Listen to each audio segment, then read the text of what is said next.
Yeah. So, Irina, thanks a lot for joining today. So, as I've mentioned also before, this meeting has the goal for you to test this information detection module and also work with the module in order for the AI to learn as much as possible from you, an expert.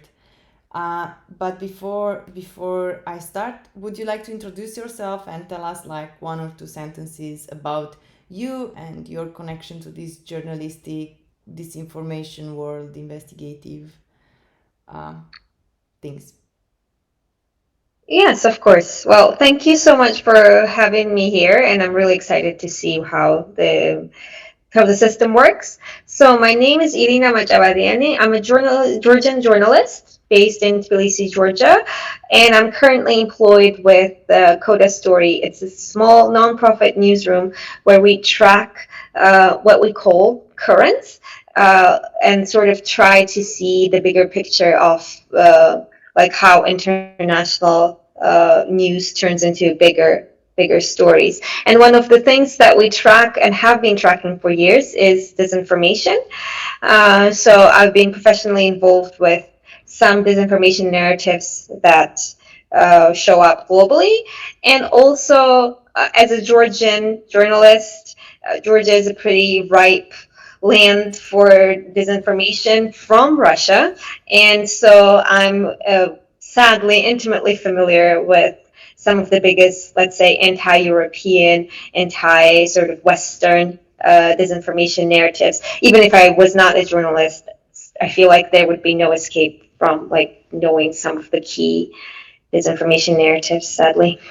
Yeah, yeah, that's true. That's true. There are a lot of countries, including Romania, which have like these kind of problems. So thanks, Irina. So mainly, this meeting will have three parts. I also need to write down so we don't. So we will start with a small session where we test the system. Okay, you give me some inputs, um, and we test the system. At any point, please remember that this is for the system to learn from you. So there is no way you can be like mistaken or the system is not intuitive. So at this point, it's very research oriented. So it's perfectly fine if something is unclear. Just please tell me, say everything out loud. Um, Even if it's recorded, it's kind of informal. Just we want to Yeah, hear no from problem. from experts and how would they look at the system. So the first part is testing the system, and then the second part is when the system crawls the internet, it finds some statements and it's unsure if those are disinformation or it's not like those are necessary disinformation, but have a high probability of being disinformation, because of course in disinformation you need to research and look into the details, but it's like for a system to flag things as disinformation, if it's good or bad, that it flag things as disinformation. And that's the part where we need to step in together and help the system. But don't worry, I will show you step by step how it looks like. So I will share my screen. Okay.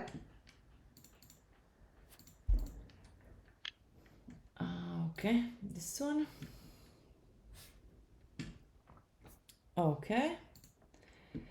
And this is how the system looks like.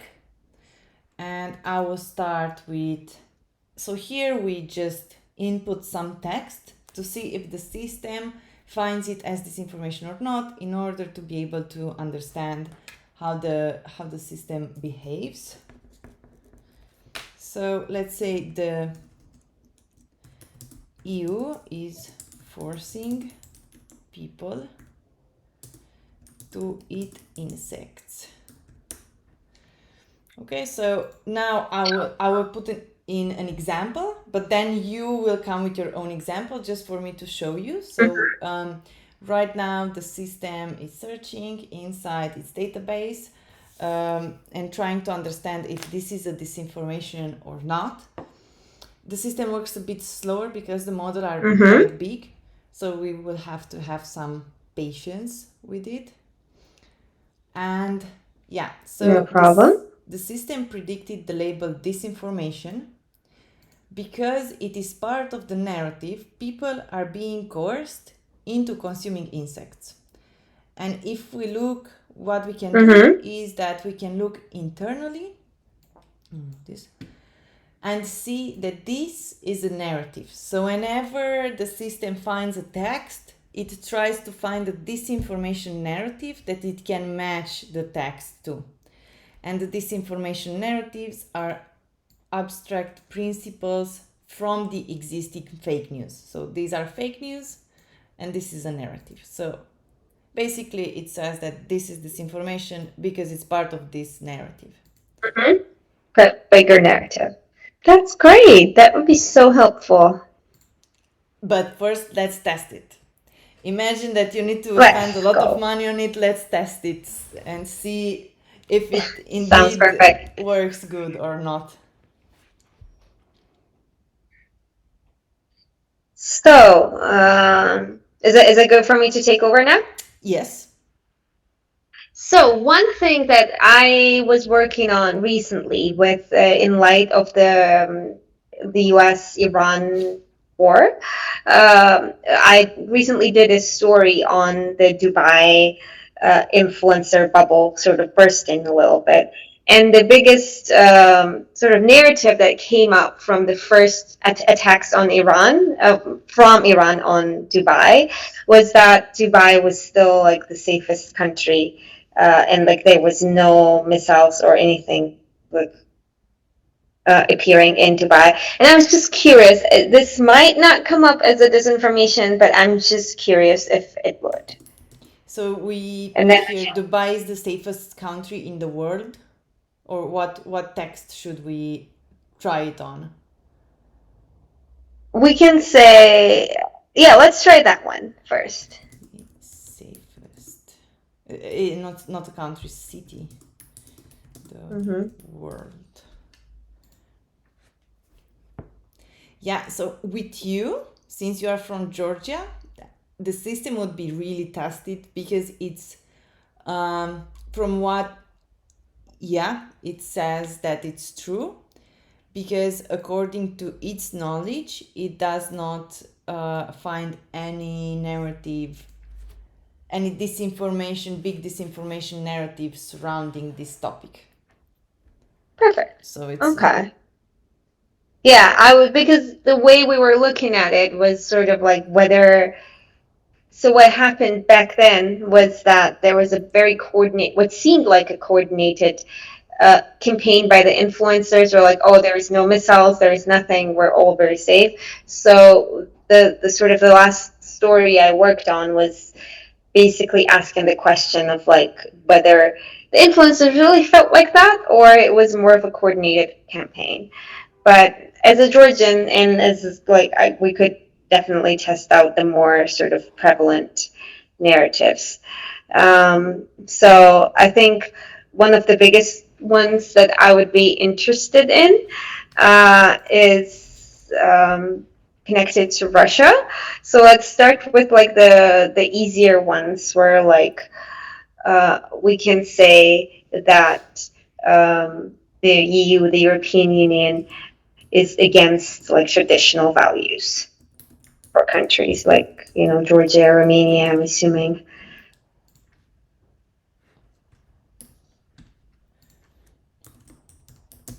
we put it like these traditional values, or do we say family or something like that? Yeah, we can say more like family and religion. Yeah, right. Family.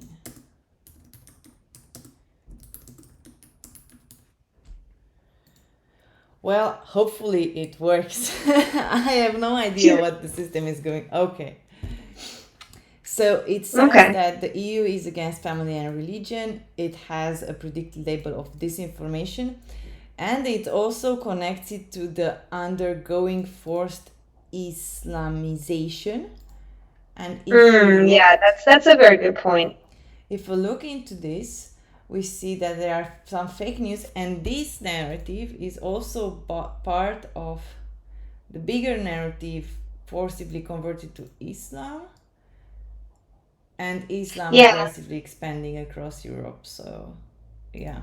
yeah, I think that's a very good point given everything that's going on right now, and that's definitely that shows up even like on social media in Georgia shows up like nothing. Yeah, there's a Georgian Muslim person posting something for themselves, and some people, I don't know, troll spots attack them a lot. So, well, we have that. Have you tested the sort of, it might be a bit, a simple one, but have you tested the Russia's connection with the Ukraine, like the Ukraine war being kind of funded by Europe is funding Ukraine's war? So Europe is funding Ukraine's war. Or like, how like maybe let's phrase it better and we can say, let's try this one because I'm very curious if this comes up. Um, like let's say the EU or Europe is forcing other countries to enter the Ukraine war because that was probably the biggest anti-Ukrainian narrative that we had in Georgia.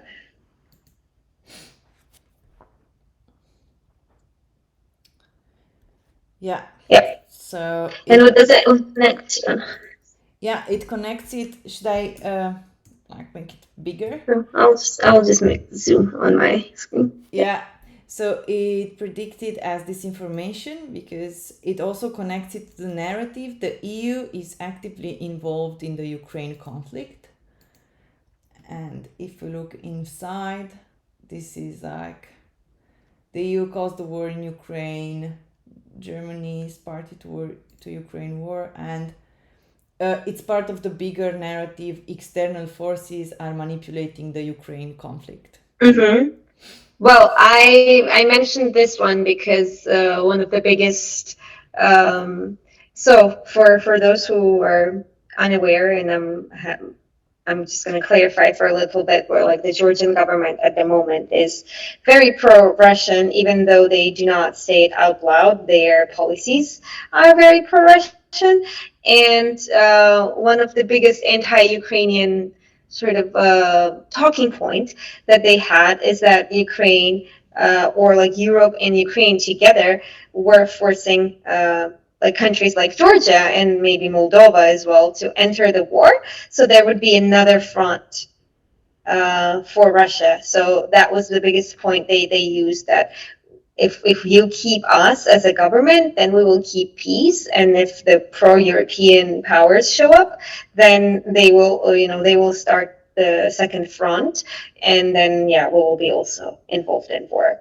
So I'm glad that one is flagged because that's comes up very often over here. Um, is there a preference for what region we test now, or do we should we stick with Russia? Yeah, so we have 6 more minutes for this part, so we can test whatever text or claim or sentence you feel like you would need such a system perhaps in your day-to-day work to flag. So like Yeah. Can you test one again? This is a little bit specific, but I'll explain why. So again, with the big narratives of like the third power sort of manipulating not only the Ukraine war but everything else, the Georgian government has come up with this term that they call the Global War Party. So, and the way they shape it is that this Global War Party is basically this shadowy organization that controls all the governments, all the international organizations. And they were, at first, when Trump came to power for the second term, they were sort of saying that this Global War Party to be defeated was the only way by Trump. So Trump was the leader against the Global War Party. But as soon as they got disappointed with Trump, then he is also being controlled. And I'm just curious if this is just, their thing, or it just shows up in more global contexts. Yeah, let's test it out. So How do that's I literally phrase what they it? say, the global war party. Global war party. That's it? Yeah. Ah, that's an interesting one. I've never tested it on like phrases, only on full sentences, but let's see how it's working out. Yeah, it actually connects it to Ukraine conflict because it's global war party and says that Mm, it's about Ukraine let's bears the see. responsibility for the conflict. Maybe we can try something more specific like the global war The parties global war party controls the EU or something like that. Or controls the US or the EU, whichever. Let's give it a try. Because it's something from what I've like looked at with how they phrase it, it's something, the conspiracy theories of like Frank Masons and all that. It's Yes, it's all yes. those lines, but I'm just curious if it's contained to Yeah, our I definition. think it's I've also heard them but with reptilians, the main sense like secret Kabbalah, these kind Mm-hmm. of names. So the global war party controls the US. It Mm-hmm. says that it's disinformation, but it connects it with the United States is Yeah. instigating global conflict. I don't Well, think it yeah. I mean, I don't think it knows like the global war party.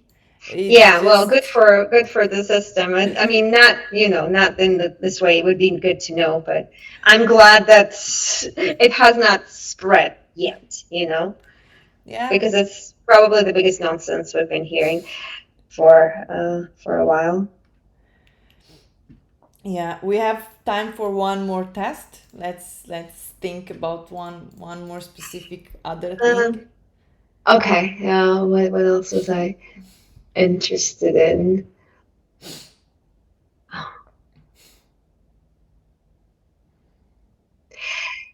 Can I go for a slightly controversial one?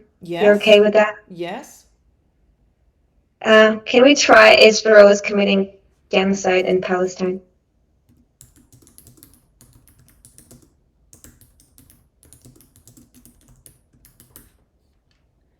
Is it Yep. okay? I think it was double T. Okay, let's see. Oh, good job. I'm impressed. I'm happy. Yeah, so it predicts the label true because it says that it closely match the real news. So the system Yes. also has like these two worlds.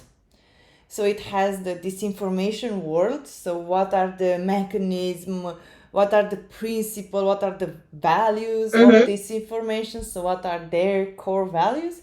And also has like this trusted real world, which we consider Yeah. it real. And when there is like a claim, it tries to see which how much does it tilt towards one place or the other. So Oh, yeah. this Which means that the system is working well because this is the.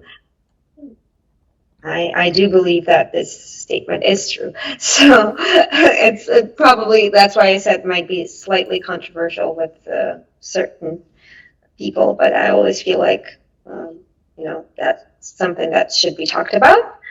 And I'm glad that the system shows me that I can personally trust it. So that's really important for me.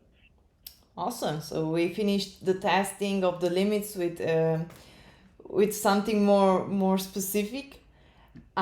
But now I want to go to the second part. So you know that I've mentioned that there are these two worlds, true Mm-hmm. world, false world.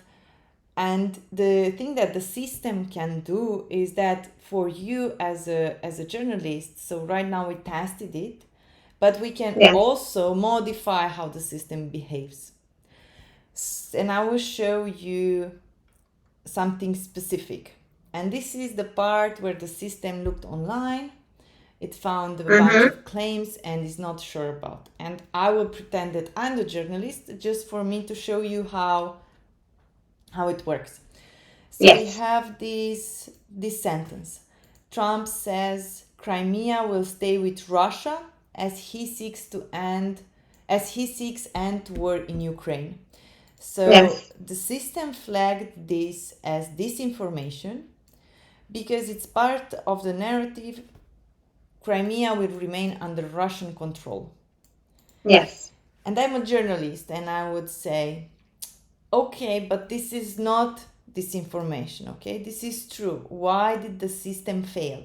And I look at the internal structure and I see that it found this narrative because of these two fake news. So, because Pompeo said that Ukraine has lost Crimea forever, and also he said that Crimea is lost, but maybe the system failed, and maybe the Yes. disinformation narrative is actually that Pompeo said that Crimea will remain under Russian control. So maybe this is the disinformation narrative. So the system did not find right narrative, could not find the abstract narrative of the fake news. Yeah. Or we can go up one level and see that this is part of the bigger narrative. Crimea is legitimately part of Russia, which I would Mm-hmm. say, okay, this is truly a disinformation narrative, but this does not mean that Crimea will not remain under Russian control. So I just delete this narrative. I delete this Yes. narrative from the tree and say, this is true, everything else we consider it false, but this is where the system failed. Or maybe I Okay. just don't know how to correct the system. It has this internal system, I don't know where it failed, Yeah. and I just mark it as being true, so mark as true, and just say, no, this is a true statement. Put it in the true world. Or maybe the system is correct. This really is disinformation. This really is part of this narrative. And I say this element is correct, no change needed. Just Okay. to summarize what I just said. So an expert in this system can do the following.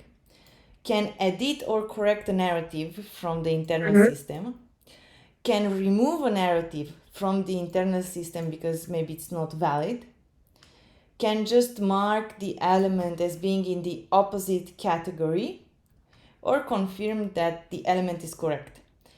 Okay. And what I would like for us to do in the next 20 minutes or 25 minutes is just to look at the elements and you tell me what should I do with them. So let's start with this one. Trump says Crimea will stay with Russia as he seeks end war in Ukraine. This was predicted as disinformation. Do you think this is correct? Predicted as I would disinformation. have to check if he has said, because here, see, we have a quote. So if you don't mind, and I go open like a tab and Yes. search this Yes. exact quote. We can search it together and maybe Yes. this. So PBS News, and then I would want to like look at the bigger sort of like where did it happen? When was that? So that's 2025, right? April. President Donald Trump said an interview published on Friday. Okay. So we have the first step for us is that PBS News is a trustworthy website. So like once we put this quote in, like it's not some kind of like a weird website. It also, so we could assume that this particular quote is true. Okay. So we go back. And So yeah, sadly, Trump is a very unpredictable leader. He might have said that, so that does not necessarily. So what I would say is that Trump's like this particular sentence from Trump doesn't mean that like he supports Russia or not yet. Like it's not substantial enough for us to. This can signal a shift in his like negotiations and maybe put his trustworthiness under question. But since he did say that, then we can't really say that this is misinformation. okay. So do we mark it as true? Like this as being a true statement, or we can also, I forgot to mention the last, we can just ignore Mhm. it because we don't know. Yeah, then I would Ignore ignore it. it because this again, like, as a statement, this might be true. Like the man actually said this, Mm-hmm. but it does feed. It can be used as disinformation because let's say like pro-Russian forces, or newsrooms can take this particular statement and say, "Oh, see, Trump says that Crimea will stay with Russia, so that means Crimea is legally Russia's territory," and they can spin it into a bigger narrative. So we can't fully we have to be wary of this particular narrative. So what I would say is like there are chances where like certain statements are correct, but they can still be tweaked and used for. So I would not necessarily mark them as fully safe. Yeah, perfect. Then we just dismiss it from the list and we move to the next one. So we have a new union of journalists for independent media established in Finland. This sentence was predicted as true. Sure. Mm-hmm. Is it okay? Again, I'm not familiar with what the Finnish journalists did, so again, I would go through the same thing of like checking independent media union Finland and see if that's some correct, valid news. Okay, let's see. Uh, I don't know which one to enter. Um, what was the top ones? It's IPI. Okay. Independent Media Association, community. Yeah, let me see.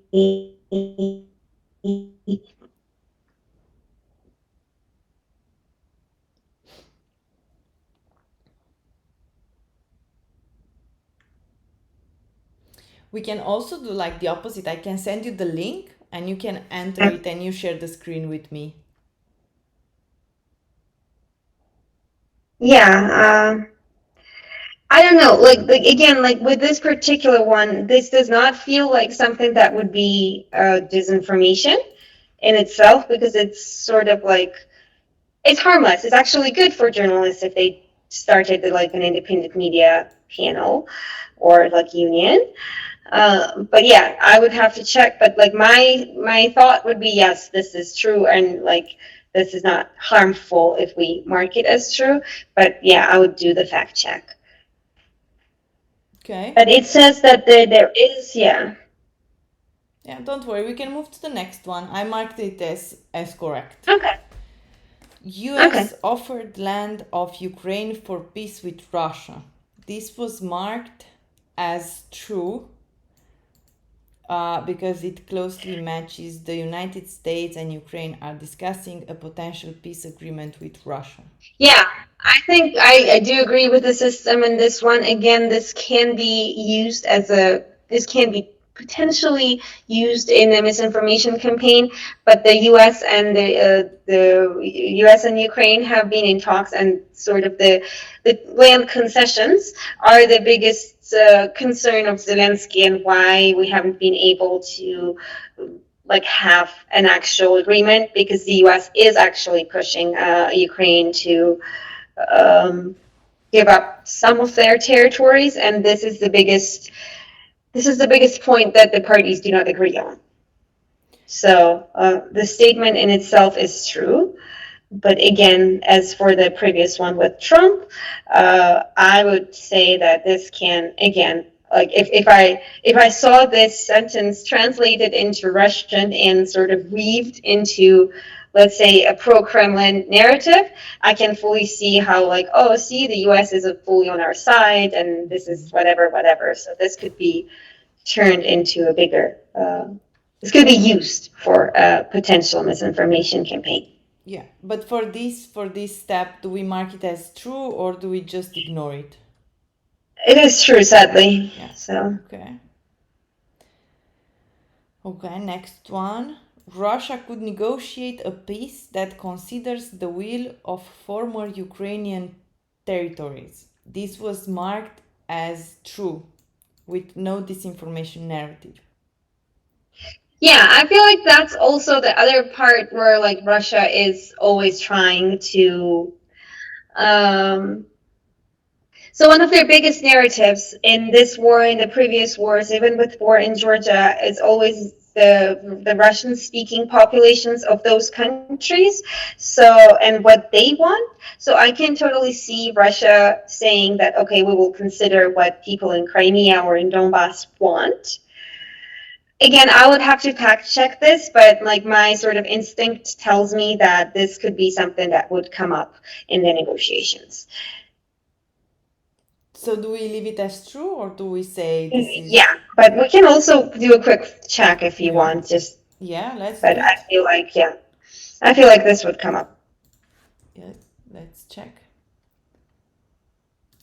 Oh, it actually comes up as disinfo. Interesting.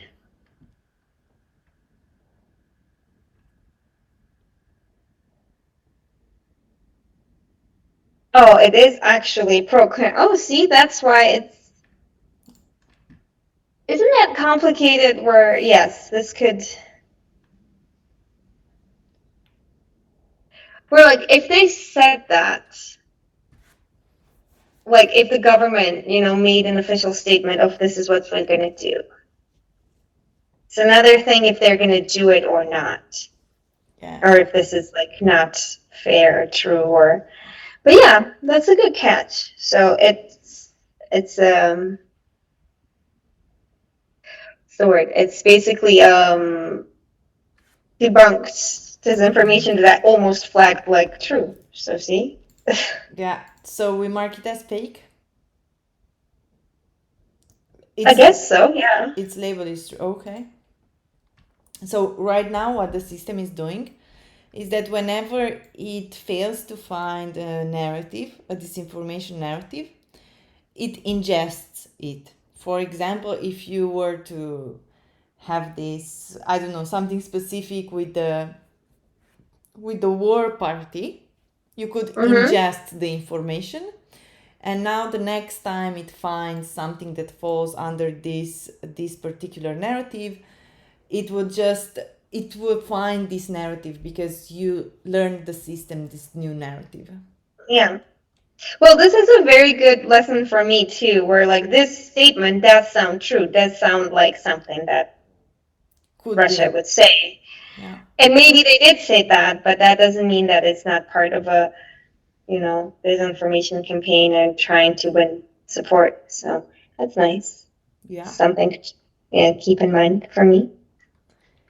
Okay, we have like 7 more minutes. Yeah, um let's go for it. yeah, let's try some new some other elements. There are no anti-Western extremist parties in Romania. Oh, this is very specific to Romania. Well, yeah, you would have to help me with this one. We just skip it. Okay. Al Qaeda was created to destroy Russians and Serbs. Oh, This has the label true. what can this system tell me why it assumed this statement is true? So it's an open world assumption systems. So what Mm-hmm. this means is that it has these two worlds, like true world and disinformation world. But if it does not find anything which closely relates, it it says I don't know. So when it says the system I don't know, it predicts the label as being true because it Ah, considers okay. So there that. was not enough. Okay, I see. Yeah, I see. yeah. Well, yeah. This is not good. This is not true. Okay, we mark it as fake. Okay, next one. Democratic governor concedes Biden not strongest communicator in chief party was hampered by him. This is Mm-hmm. predicted as disinformation because it is considered to be part of the narrative Biden's leadership is harmful and unlawful. Yeah, I think that's accurate. I mean, Biden had his problems, and again, this sounds it's like the example of the previous, what Russia would say. This sounds like a headline that would be written by like a pro-Trump like New York Post or something sort of it's a tabloidy.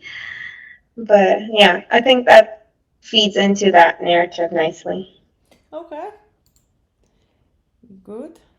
The next one, executive actions target refugee, cut off access to life-saving programs. This is predicted as disinformation and is considered to be part of the narrative the EU undermines democracy and engages in oppressive actions.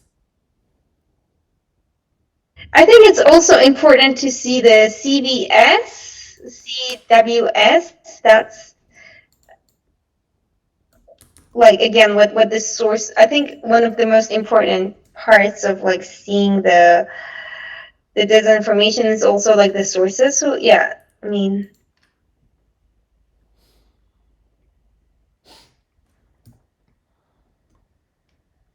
but we still do not know who the CBS. CBS is that the CWS? I mean, sorry, Church World Service. Oh, who are they? Is that? They are about. Mm, let's. Yeah, I think there's some kind of a church. Yeah, New York Corporate Center. Donate. You can Yeah. donate. So yeah, that there's some kind of like a church faith-based organization. So I think this is a bit trickier because like I do not know if this particular organization is trustworthy and what agenda they might be perpetuating. So I would trust the system in this one in like at first glance, just because I would have to look into what narratives that particular source usually posts, where they stand on refugees or whatever. But this sounds slightly suspicious to me. So if I saw a headline like this, I would treat it with like care and suspicion and would not trust it to be true. Perfect. Exactly, like we don't give like the final label, just if it's true, if it's good that the Yeah, system mark it as disinformation or not. Because at the end, yeah, okay, so the next one, and I think this is the final one. yeah. And I WH. think it's a very obvious one also. Well, you are the expert. You have to tell me. I'm not. I don't want to Yeah, no, I influence. would not. If I saw this headline, I would like, okay, who wrote this and on what evidence, and the who again might have, some people might think that it can be more effective or whatever, but the to like outright say it just never cures, and the who doesn't even have to cure in that way. So like no, this is like clearly it's predicted as true, but it should be predicted as fake. Okay. So right now the system is ingesting, and yeah, this was like the hardest part. It was like It was testing the it was very system. fun, and I hope I was clear and helpful, and I didn't talk too much. Yeah, no, it's very good if you talked too much, because this is why I asked you to join. So the last part is I would send you a link, and it's a Google Forms. It has 10 questions like Hmm. how do you find the system and things like that. But just before finishing, could you share a bit with us, now that you, how do you feel about the system, like two or three opinions or thoughts before finishing this? How did you find the system? What do you think about it? I think it's very helpful because in my day-to-day work, both as like with Coda and also in my freelancing, a lot of work that I do is just scanning the news and like making sure that I know what's going on. So if I had the system in my like as a tool in my, let's say, journalistic toolbox, that I could, oh, this is suspicious, can I test it? Or like if I could see, okay, these are some of the narratives that I have missed and might just, have appeared, it would be very helpful for me. And I think it's one of the, like, I'm usually very careful when it comes to the new AI tools. And like, you have to make sure that they do more good than harm.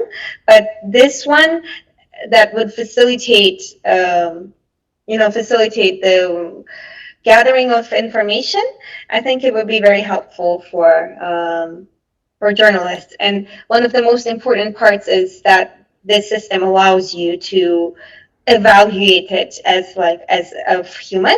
Like it doesn't tell you, oh, this is true or this is fake, and it does not take the agency from you to correct it or to flag or label it as needed.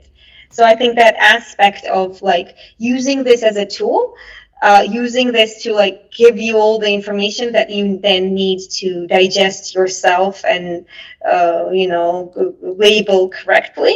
This is very helpful. This would make like a journalist's work much less time consuming, but it would also leave the journalist with the agency to make their own judgment, the editorial judgment, or even like a human judgment. I'm always pro tools that uh, are not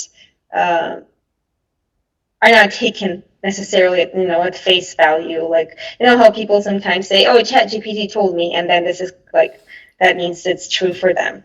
Yes. And this one, I like this in a shorter way. I don't know how to say it, but like I just like how like a journalist or any other expert that would be working with this system uh, can stay proactive with it, and then can kind of shape it into a tool that can, with time and with corrections, become even more and more accurate.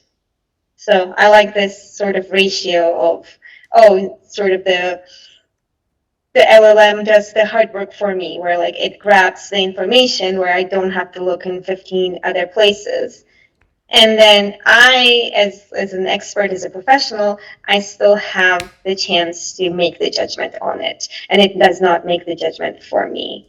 Or if it does and it's not correct, I have the ability to shape it. So I think it's a very good ratio.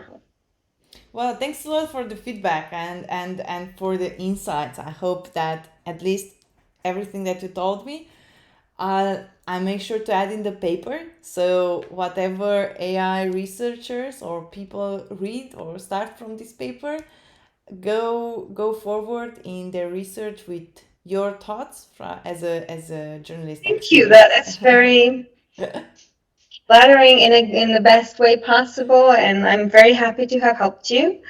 And I'll say it on camera, or like I've followed your work before. This is not the first time we're in touch, and you've been working on this information for a while, and I'm just glad to be helpful whenever I can, and thank you for the trust. Oh, that's so nice. Thank you, Irina. Thank you. I will just stop the recording now.